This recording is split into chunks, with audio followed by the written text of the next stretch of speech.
നമുക്ക് അങ്ങനെ ഒരു ചതി പറ്റിക്കഴിഞ്ഞാൽ നമ്മൾ എന്തായാലും ആ ഒരു സ്ഥാപനത്തിലേക്ക് ആ പ്രോഡക്റ്റ് കൊണ്ടു കൊടുത്തിട്ട് രണ്ടടിയും കൊടുത്തിട്ട് പൈസ തരാൻ പറയും. അതിനെപ്പറ്റി ഒന്നും ഞാനിവിടെ പറയാൻ ആളല്ല, ഞാനൊരു സാധാരണ വ്യക്തിയാണ്.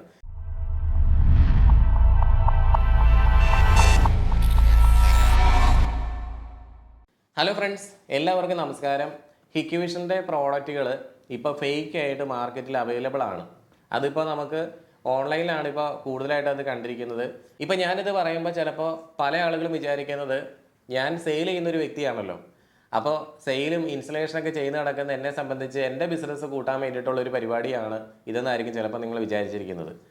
അപ്പോൾ അതെൻ്റെ ഈ ഒരു വീഡിയോ ഞാൻ ഈ പറയാൻ വേണ്ടി പോകുന്ന മുഴുവൻ കാര്യങ്ങൾ നിങ്ങൾ ഇത് കേൾക്കുകയാണെന്നുണ്ടെങ്കിൽ ഒരിക്കലും നിങ്ങൾക്ക് അങ്ങനെ തോന്നിയില്ല.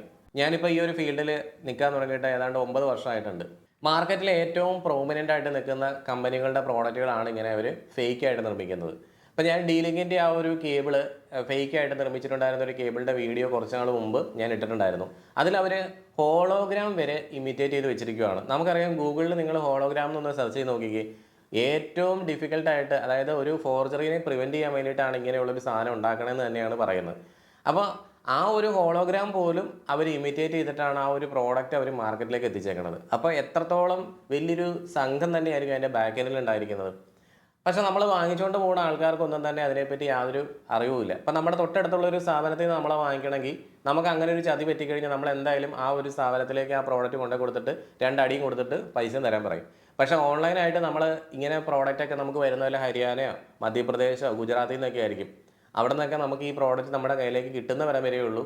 നമുക്കത് റിട്ടേൺ കൊടുത്തിട്ട് അതിൻ്റെ പേയ്മെൻറ്റ് വരുമോ ഇല്ലയോ എന്നൊന്നും നമുക്കറിയില്ല. എന്തായാലും ഇതേപോലെ തന്നെ സാൻഡിസ്കിൻ്റെ മെമ്മറി കാർഡ് ഇപ്പോൾ ഫേക്കായിട്ട് ഒരുപാട് ഇറങ്ങുന്നുണ്ട്. നിങ്ങൾ അതിനെപ്പറ്റി ഗൂഗിളിൽ നിന്ന് സെർച്ച് ചെയ്താൽ കാണാൻ പറ്റും. ഇതുപോലെ തന്നെ ഇപ്പോൾ നമുക്ക് ഹിക്വിഷൻ്റെ പ്രോഡക്റ്റുകൾ മാർക്കറ്റിലേക്ക് വരുന്നുണ്ട്. ഇത് കൂടുതലും ഓൺലൈനായിട്ടാണ് ഇട്ട് വിറ്റുകൊണ്ടിരിക്കുന്നത്. ഹിക്വിഷൻ്റെ നല്ല ഒട്ടുമിക്ക ബ്രാൻഡ് ക്യാമറകളുടെ ഇതേപോലെ തന്നെ ഫേക്ക് ഇറങ്ങുന്നുണ്ടെങ്കിൽ തന്നെ ആ പ്രോഡക്റ്റൊക്കെ ജെനുവിനാണോ എന്ന് നമ്മൾ അറിയുന്നത് ഇത് കംപ്ലൈൻറ്റ് പറ്റി നമ്മളതിൻ്റെ സർവീസ് സെൻറ്ററിൽ കൊണ്ടുപോയി കഴിയുമ്പോഴാണ് മാത്രമാണ്. കാരണം അവർക്ക് അതിൻ്റെ സീരിയൽ നമ്പർ അടിക്കുമ്പോൾ അറിയാൻ പറ്റും ഇത് ഫേക്ക് ആണോ അല്ലയോ എന്ന്. അങ്ങനെ കുറേ പ്രോഡക്റ്റുകൾ ചിലപ്പോൾ ഈ പറയുന്ന ഓസ്ട്രേലിയയിലേക്ക് വന്നപ്പോഴായിരിക്കും അവർ ആ നോട്ടീസ് അവിടെ പബ്ലിഷ് ചെയ്തിട്ടുണ്ടായിരുന്നത്. അപ്പോൾ ഫേക്ക് ആയിട്ടുള്ള പ്രോഡക്റ്റ് നമ്മുടെ കയ്യിൽ കിട്ടിക്കഴിഞ്ഞാൽ നമുക്കത് മേടിക്കുമ്പോൾ തന്നെ ചെക്ക് ചെയ്ത് നോക്കാൻ സാധിക്കില്ല. അതായത് ഇതിനകത്ത് ഏറ്റവും വലിയ കുഴപ്പം. അതേസമയം നിങ്ങൾക്ക് ഫേക്ക് ആയിട്ടുള്ളൊരു ഹാർഡ് ഡിസ്ക് ആണ് കിട്ടുന്നതെങ്കിൽ, ഉദാഹരണത്തിന് നമ്മുടെ വെസ്റ്റേൺ ഡിജിറ്റലിൻ്റെ അല്ലെങ്കിൽ തോഷിബയുടെ അല്ലെങ്കിൽ സീഗേറ്റിൻ്റെ ഒക്കെ ഒരു ഹാർഡ് ഡിസ്ക്, ഒരു സർവൈലൻസ് ഹാർഡ് ഡിസ്ക് നിങ്ങൾ ഒറിജിനൽ വാങ്ങിച്ചു കഴിഞ്ഞാൽ നിങ്ങൾക്ക് അതിൻ്റെ സീരിയൽ നമ്പർ അവരുടെ വെബ്സൈറ്റിൽ പോയി ടൈപ്പ് ചെയ്ത് കൊടുത്തു കഴിഞ്ഞാൽ അതിന് എത്ര നാൾ വാറണ്ടി ഉണ്ട് എന്ന് നിങ്ങൾക്ക് കാണാൻ സാധിക്കും. ഇതിൻ്റെ ഒരു വീഡിയോ കംപ്ലീറ്റ് ആയിട്ട് ഞാൻ ചെയ്തിട്ടുണ്ട്. അത് വളരെ എളുപ്പമാണ്. പക്ഷേ അതേസമയം ഇതേപോലുള്ളൊരു പോർട്ടൽ ഈ പറയുന്ന ക്യാമറ മാനുഫാക്ചേഴ്സ് ഒന്നും തന്നെ നാളിതുവരെ ചെയ്തിട്ടില്ലെന്നാണ് എൻ്റെ ലിമിറ്റഡ് ആയിട്ടുള്ള നോളജ് കൊണ്ട് എനിക്ക് തോന്നുന്നത്. സർവീസ് പക്ഷേ നമുക്ക് കൊണ്ടു കൊടുക്കുമ്പോഴത്തേക്ക് അവർക്ക് മനസ്സിലായത് ഞങ്ങളുടെ സാധനം അല്ല എന്ന് അവർ പറയും. അപ്പോൾ അതുകൊണ്ട് തന്നെ നിങ്ങൾ ഓൺലൈനായിട്ട് സാധനങ്ങൾ വാങ്ങിക്കാതിരിക്കുക. ഓൺലൈനായിട്ട് ക്യാമറ വാങ്ങിച്ചു കഴിഞ്ഞാൽ നമ്മുടെ മറ്റുള്ള ഇലക്ട്രോണിക് സാധനങ്ങളെ പോലെയല്ല, നമ്മൾ 24 മണിക്കൂറും പ്രവർത്തിപ്പിക്കുന്ന ഒരു ഉപകരണമാണ് ക്യാമറ. നമ്മൾ വെക്കുന്ന ആ ഒരു സമയം മുതൽ അത് കേടാകുന്നവരെ അത് വർക്ക് ചെയ്തുകൊണ്ടിരിക്കുക. നമ്മുടെ TV, നമ്മുടെ വാഷിംഗ് മെഷീൻ, ഇങ്ങനെയുള്ള സാധനങ്ങളൊന്നും തന്നെ നമ്മൾ അത്ര നേരം ഉപയോഗിക്കുന്നില്ല, കുറച്ച് സമയം മാത്രമേ യൂസ് ചെയ്യുള്ളൂ. അപ്പോൾ ഇതിന് കംപ്ലൈൻറ്റ് പറ്റാനുള്ള സാധ്യത കൂടുതലാണ് ഇലക്ട്രോണിക് സാധനം ആയതുകൊണ്ട്. പക്ഷേ ജെനുവിനായിട്ടുള്ള നല്ലൊരു ക്വാളിറ്റി ഉള്ളൊരു പ്രോഡക്റ്റാണ് നിങ്ങൾ എടുക്കുന്നതെങ്കിൽ ആ ഒരു പ്രോഡക്റ്റിന് ഇത്രയും നാൾ വർക്ക് ചെയ്യണം എന്നുള്ള ഒരു മുൻ ധാരണയോട് കൂടിയിട്ടാണ് ആ ഒരു പ്രോഡക്റ്റ് അവർ നിർമ്മിക്കുന്നത് തന്നെ.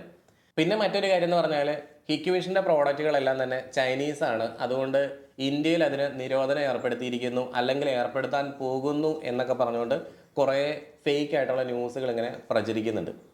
ഇത് ഫേക്ക് ആണെന്ന് ഞാൻ പറയാൻ കാരണം, ഒന്നാമതായിട്ട് ഹിക്വിഷൻ്റെ പ്രോഡക്റ്റുകളൊന്നും തന്നെ മെയ്ഡ് ഇൻ ചൈന എന്നല്ല അതിൻ്റെ പുറത്ത് എഴുതിയിരിക്കുന്നത്. നമ്മൾ എന്തെങ്കിലും ഒരു പ്രോഡക്റ്റ് നമുക്ക് വേണ്ടി മാത്രം ഓർഡർ ചെയ്തിട്ട് 1 മാസം വെയിറ്റ് ചെയ്ത് വരുന്ന സമയത്താണ് ആ ഒരു പ്രോഡക്റ്റിൻ്റെ മുകളിൽ ഞാൻ കണ്ടിരിക്കുന്നത് മെയ്ഡ് ഇൻ ചൈന എന്ന്. അന്നേരം ചിലപ്പോൾ അവർ ഇമ്പോർട്ട് ചെയ്യായിരിക്കും നമുക്ക് വേണ്ടിയിട്ട്. അത് വളരെ കൂടിയ, വളരെ 7-8 ലക്ഷം രൂപയൊക്കെ വരുന്ന ടൈപ്പ് വലിയ ക്വാളിറ്റി കൂടിയ ക്യാമറകളാണ്. നമ്മുടെ സാധാരണ മോഡലിൽ വരുന്ന എല്ലാ പ്രോഡക്റ്റുകളും നിർമ്മിക്കുന്നത് ഇവിടെ നമുക്ക് പ്രാമ ഹിക്വിഷൻ ഇന്ത്യ ലിമിറ്റഡ് ആണ്. അവരുടെ പ്രോഡക്റ്റുകൾ നമ്മൾ ഡയറക്റ്റായിട്ട് എടുക്കുന്ന സമയത്ത് അതിൻ്റെ എല്ലാ മുകളിൽ മെയ്ഡ് ഇൻ ഇന്ത്യ എന്ന് തന്നെയാണ്. എനിക്ക് തോന്നുന്നില്ല ഇന്ത്യയിലെ നിയമം അനുസരിച്ച് ഒരു സാധനത്തിൻ്റെ മുകളിൽ മെയ്ഡ് ഇൻ ഇന്ത്യ എന്ന് നിർമ്മിക്കാതെ ഒട്ടിക്കാൻ സാധിക്കുമെന്ന്. അതിനെനിക്ക് അതിനെപ്പറ്റി അറിയില്ല. എന്തായാലും മെയ്ഡ് ഇൻ ചൈന എന്ന് എഴുതിയേക്കുന്ന ഒരുപാട് ക്യാമറകളും DVR ഒക്കെ ഞാൻ ഇഷ്ടംപോലെ കണ്ടിട്ടുണ്ട്. ഞാൻ അതിൻ്റെ പലതിൻ്റെ വീഡിയോ ഈ ചാനലിൽ തന്നെ ഇട്ടിട്ടുണ്ട്, അത് നിങ്ങളോട് ഞാൻ പറഞ്ഞിട്ടുമുണ്ട്. അപ്പോൾ അങ്ങനെയുള്ള ബ്രാൻഡുകാർ തന്നെ ഈ മെയ്ഡ് ഇൻ ഇന്ത്യ എന്ന് എഴുതിയേക്കുന്ന ബ്രാൻഡിനെ കുറ്റം പറഞ്ഞുകൊണ്ട് നടക്കുന്നുണ്ട്. അപ്പോൾ അതെന്തെങ്കിലും ആവട്ടെ, ഞാൻ പറഞ്ഞു വരുന്നത് അതൊന്നുമല്ല. അപ്പോൾ ഞാൻ ഈ വീഡിയോ ചെയ്യുമ്പോൾ ഹിക്വിഷൻ്റെ കയ്യിൽ നിന്ന് ഒരു രൂപ പോലും മേടിച്ചിട്ടില്ല.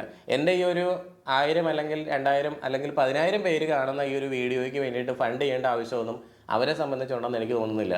കാരണം ഇതിൽ വലിയ പരിപാടികൾ പല സ്ഥലങ്ങളിലും വലിയ ആളുകളെ കൂട്ടി നടന്ന പ്രോഗ്രാമിൽ പോലും അവർ ഫണ്ട് ചെയ്തിട്ടില്ലെന്നാണ് ഞാൻ അറിഞ്ഞേക്കുന്നത്. അങ്ങനെ ഒരു പ്രോഡക്റ്റിനും ഫണ്ട് ചെയ്യുന്നില്ല. അതുകൊണ്ട് തന്നെ പല സംഘടനകൾക്കും അവരോട് വിരോധവും കാര്യങ്ങളൊക്കെ ഉണ്ട്. അപ്പോൾ ഇതൊന്നും നമ്മുടെ വിഷയമല്ല. ഞാൻ പറഞ്ഞു വരുന്നത് ഇത്രയേ ഉള്ളൂ. ഈ പ്രോഡക്റ്റുകളെ പറ്റി കുറ്റം പറയുന്ന ആൾക്കാർ ഒന്ന് ഈ ഫേക്കിനെ പറ്റി പറയാറുണ്ട്. ഫേക്ക് പ്രോഡക്റ്റാണ്, ചൈനീസ് പ്രോഡക്റ്റാണ്, അതുകൊണ്ട് തന്നെ ഇന്ത്യയിൽ നിരോധിക്കും. അപ്പോൾ അതിന് യാതൊരു അടിസ്ഥാനമില്ലെന്നാണ് എൻ്റെ ഇപ്പോഴത്തെ ഇതനുസരിച്ച് എനിക്ക് പറയാനുള്ളത്. ഇപ്പോൾ നമ്മുടെ നോട്ടൊക്കെ നിരോധിച്ച പോലെ ഈ ക്യാമറകളൊന്നും വേണ്ടാന്ന് ചിലപ്പോൾ തീരുമാനിക്കുമെന്നൊന്നും എനിക്കറിയില്ല. എന്തായാലും അതിനെപ്പറ്റി ഒന്നും ഞാനിവിടെ പറയാൻ ആളല്ല. ഞാനൊരു സാധാരണ വ്യക്തിയാണ്. എന്തായാലും ഇന്ത്യയിൽ നിർമ്മിക്കാത്ത ഒരു പ്രോഡക്റ്റ് ഇന്ത്യയിലെ ഇത്രയും സ്ട്രിക്റ്റ് റൂൾസ് അനുസരിച്ച് മെയ്ഡ് ഇൻ ഇന്ത്യ എന്ന് എഴുതി ഒട്ടിക്കാൻ പറ്റുമെന്ന് എനിക്ക് തോന്നുന്നില്ല. എന്തായാലും ഇപ്പോൾ വരുന്ന എല്ലാ ക്യാമറകളും മെയ്ഡ് ഇൻ ഇന്ത്യ എന്ന് തന്നെയാണ് അതിൻ്റെ പുറത്ത് എഴുതിയിരിക്കുന്നത്. ചില പ്രോഡക്റ്റുകളൊക്കെ അങ്ങനെ അല്ലാതെ വരുന്നുണ്ടോ എന്ന് എനിക്കറിയില്ല കേട്ടോ. ഞാൻ കൈകാര്യം ചെയ്യുന്ന നല്ല ക്യാമറകളെല്ലാം തന്നെ, ഞങ്ങളുടെ കയ്യിൽ കിട്ടുന്ന എല്ലാ ക്യാമറകളും മെയ്ഡ് ഇൻ ഇന്ത്യ എന്ന് തന്നെയാണ്. ഇനി ഓൺലൈനായിട്ട് നിങ്ങൾ വാങ്ങിക്കുമ്പോഴത്തെ അതിനകത്ത് പുറത്ത് ചിലപ്പോൾ ഹിക്വിഷനിൽ തന്നെ മെയ്ഡ് ഇൻ ചൈന എന്ന് ചിലപ്പോൾ കണ്ടേക്കാം. അതൊന്നും എനിക്ക് അതിനെപ്പറ്റി അറിയില്ല.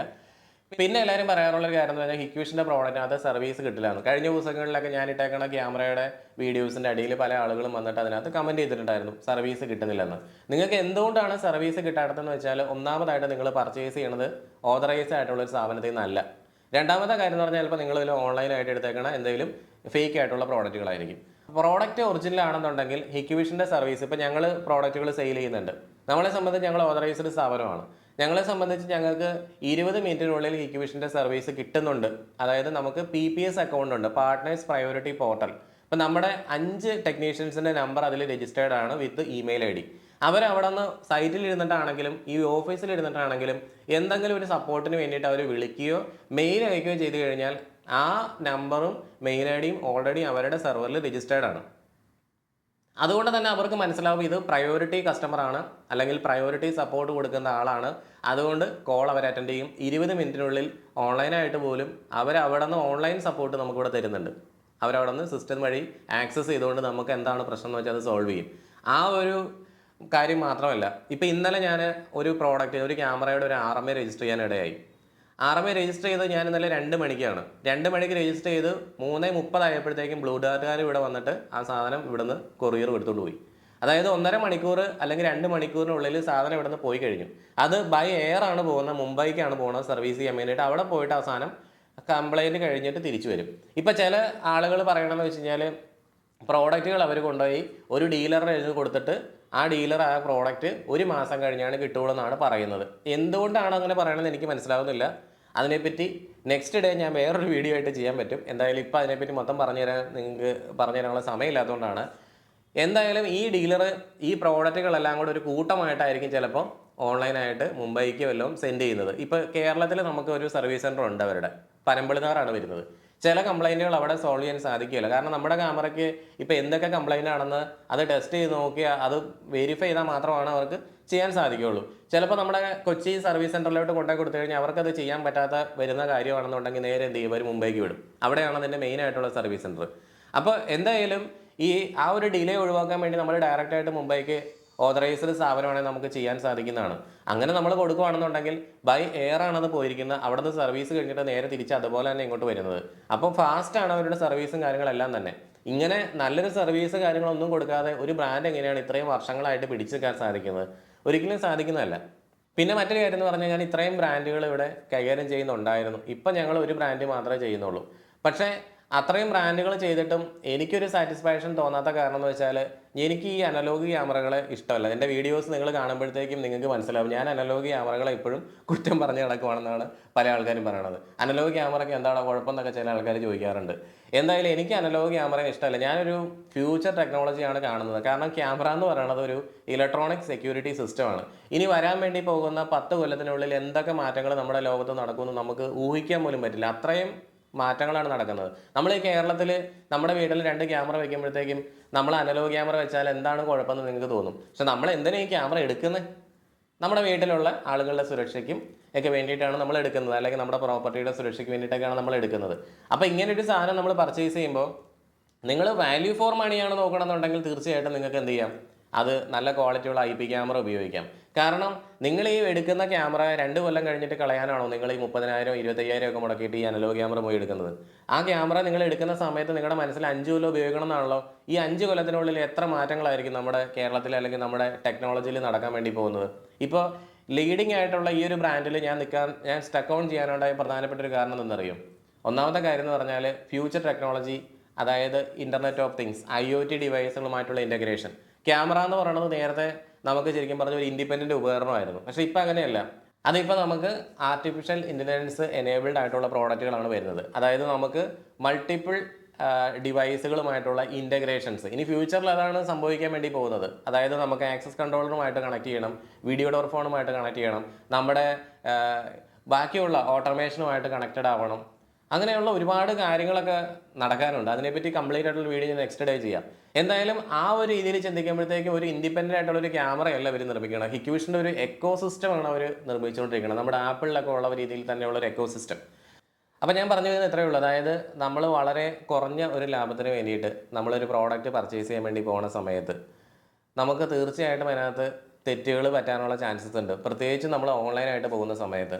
ഓൺലൈനായിട്ട് നമ്മൾ പർച്ചേസ് ചെയ്യുന്ന ഒരു സാധനങ്ങൾക്കും ഹിക്വിഷൻ വാറണ്ടി കൊടുക്കുന്നതല്ല. ഇപ്പോൾ ആ പ്രോഡക്റ്റുകളെല്ലാം തന്നെ വരുന്നത് പുറം സ്ഥലങ്ങളിൽ നിന്നായിരിക്കും. ഹിക്വിഷൻ എന്നുള്ള ഒട്ടുമിക്ക കമ്പനികളും അങ്ങനെയുള്ള പ്രോഡക്റ്റിന് വേണ്ടിയിട്ട് വാറണ്ടി ഗ്യാരണ്ടി ഒന്നും തന്നെ കൊടുക്കുന്നില്ല. ഇപ്പോൾ ഞാൻ ഈ സ്ക്രീനിൽ കാണിക്കുന്ന ഒരു കാര്യം എന്ന് പറഞ്ഞാൽ ഹിക്വിഷൻ്റെ പ്രോഡക്റ്റ് ഓൺലൈനായിട്ട് പർച്ചേസ് ചെയ്തിട്ടുണ്ടായിരുന്ന ഒരാൾ ഹിക്വിഷന് പ്രോഡക്റ്റ് സർവീസ് ചെയ്യണമെന്ന് പറഞ്ഞ് മെയിലിട്ടപ്പോൾ അവർ കൊടുത്ത മറുപടിയാണ്, എവിടെ നിന്നാണോ പർച്ചേസ് ചെയ്ത് ആ സ്ഥലത്തേക്ക് തന്നെ സർവീസിന് വേണ്ടിയിട്ട് പോകേണ്ടി വരും. ഈ സ്ഥലത്തുനിന്ന്, അതായത് കേരളത്തിൽ നിന്ന് പർച്ചേസ് ചെയ്യുന്ന പ്രോഡക്റ്റുകൾക്ക് മാത്രമാണ് കേരളത്തിൽ അവർക്ക് വാറണ്ടി കിട്ടുള്ളൂ. അപ്പോൾ വാറണ്ടിയും ഗ്യാരണ്ടി ഒന്നും ഇല്ലാതെ നമ്മളൊരു പ്രോഡക്റ്റ് മേടിച്ച് വെച്ചിട്ട് എന്താണ് പ്രയോജനം? നിങ്ങൾ തന്നെ ഒന്ന് ആലോചിച്ച് നോക്കുക. അപ്പോൾ എന്തായാലും എല്ലാവർക്കും നല്ലൊരു ദിവസം ആശംസിക്കും.